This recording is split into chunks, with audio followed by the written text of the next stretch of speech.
Pharaoh was a ruler of great authority, commanding the land of Egypt and exercising control over its people. His kingdom was vast, his power firmly established, and his word carried absolute weight. Over time, this authority led to arrogance. He elevated himself above others, ruling with oppression and dividing the people into classes.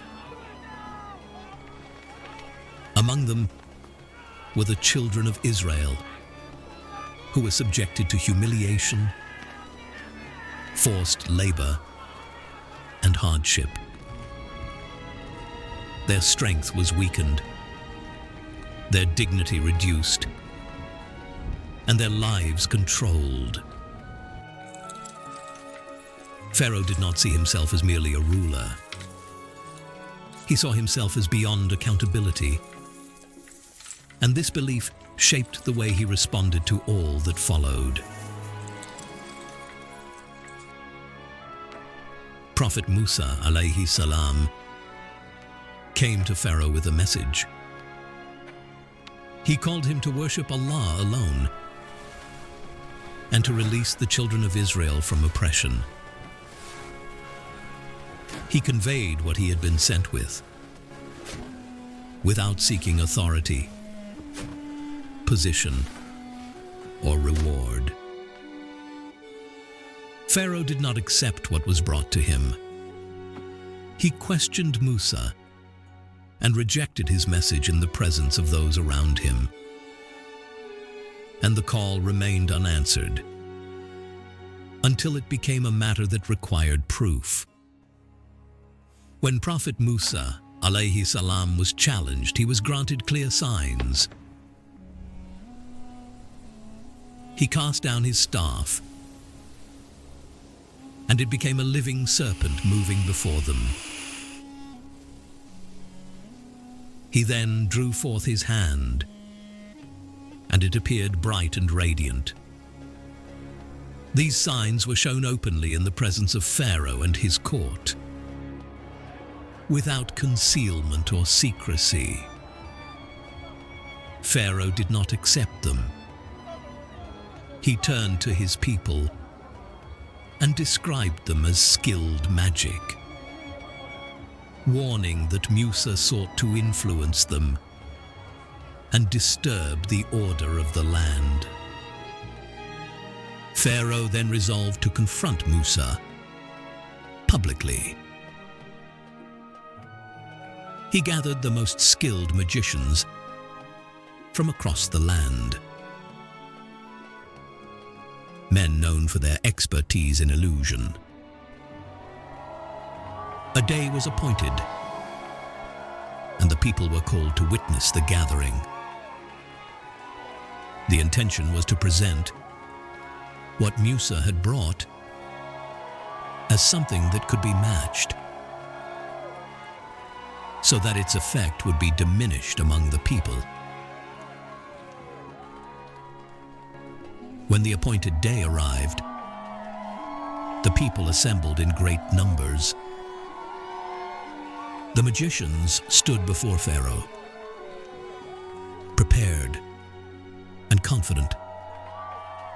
They sought assurance of reward, and Pharaoh promised them a high position if they prevailed.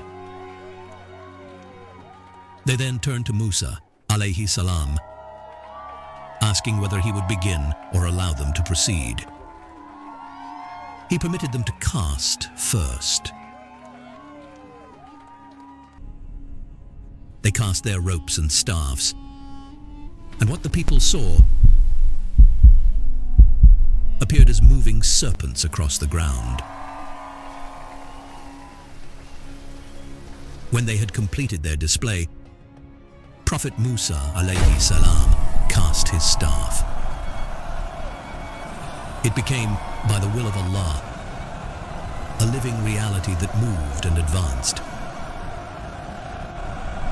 It overtook what they had produced and consumed it entirely, leaving nothing behind. and what they had shown disappeared as though it had never existed. Those who were most skilled in that craft recognized what they had seen.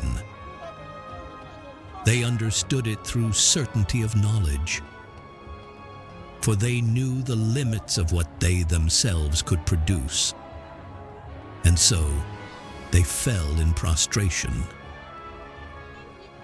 They declared their belief in the Lord of Musa and Harun, openly and without hesitation. And those who had been brought to oppose him became the first to recognize the truth. Pharaoh, however, did not accept what had occurred. He accused them of acting in agreement with Musa before the gathering, attempting to present what had taken place as a planned arrangement rather than a reality witnessed by all. Then he threatened them with punishment, intending to make their fate a warning for others. But they did not withdraw from what they had recognized, and their certainty did not change. Despite what had occurred, Pharaoh and his people continued in rejection. Thereafter, signs came upon them, each affecting their lives in different ways. Their land was struck by floods. Their crops were consumed by locusts.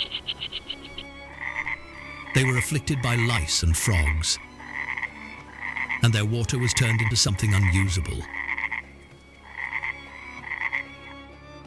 Whenever a punishment came upon them, they turned to Musa asking for relief, promising that they would change. But when it was removed, they returned to what they had been upon before. And this continued repeatedly, until it became clear that their refusal was not due to lack of knowledge, but persistence in rejection. After repeated warnings and continued denial, Prophet Musa was commanded to lead the children of Israel out of the land.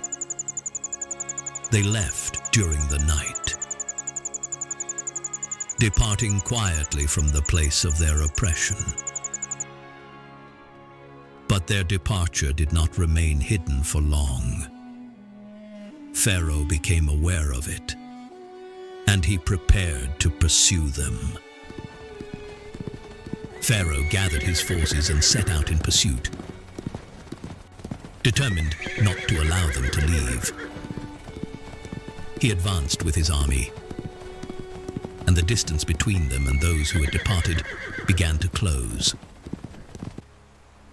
Prophet Musa and those with him reached the sea, while Pharaoh and his army approached from behind. The situation became constrained, no visible path forward, and the threat drawing near from behind. The people became uncertain, but Musa alayhi salam remained firm, relying upon Allah. Then the command came. Musa struck the sea with his staff, and the water separated, forming a clear path between two walls of water.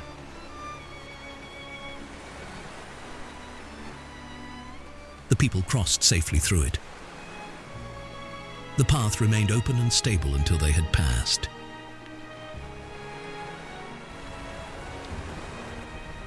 Pharaoh entered the path with his army,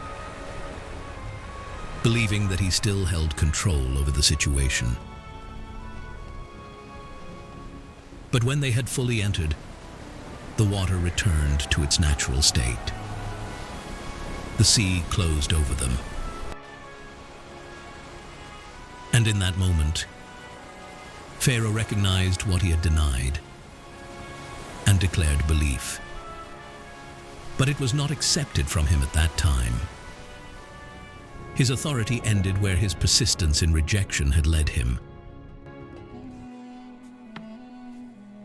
The story of Musa alayhi salam and Pharaoh is a sequence of clear signs, repeated warnings, and persistent rejection. Power was given, and it led to arrogance. Signs were shown, yet they were dismissed. Opportunities to change were given, yet they were refused. And when the end came, it came without delay. What was believed to be permanent authority came to nothing, and what was rejected as weakness became the truth that remained.